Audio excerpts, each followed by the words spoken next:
বারগ্রামে প্রচারে নেমে তৃণমূল কংগ্রেস প্রার্থীকে নাম ধরে বেনজির আক্রমণ করলেন শ্যামপুরের বিজেপি প্রার্থী ডক্টর হিরণময় চট্টোপাধ্যায়।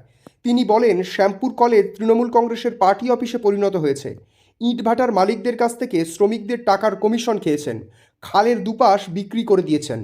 শ্যামপুরবাসীর এই বঞ্চনার জবাব না দিতে পারলে 2026-এর পর রাজনীতি ছেড়ে দেব বলেও মন্তব্য করেন তিনি।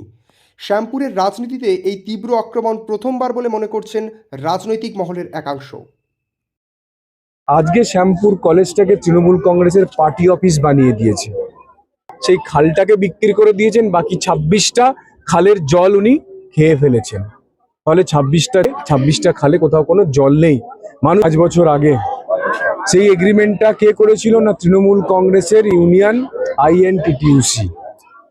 তাতে বলেছিল যে প্রতি বছর 7% করে মজুরিদের আমাদের ইটভাটার শ্রমিকদের মজুরি বাড়বে। সই করিয়েছে কে?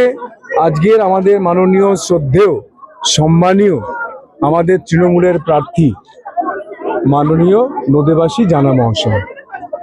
কিন্তু হঠাৎ করে আপনারা সবাই জানেন যে 2 বছর 7% পাওয়ার পরে 3 বছরেও পেল না, 4 বছরেও পেল না, 5 বছরেও পেল না, এটা 6 বছর। তাহলে এই মালিকরা আর বসলোই না, শ্রমিকদের টাকাই দিল না। কারণ না, উনি মাঝখান থেকে কমিশনটা নিয়ে বসে গেছেন। তো সেই দিনকে আমি শান্তিতে ঘুমাবো। আর যদি শ্যামপুরে সেটা করতে না পারি, আমি তাহলে 2026-এর পরে আর রাজনীতি করব না।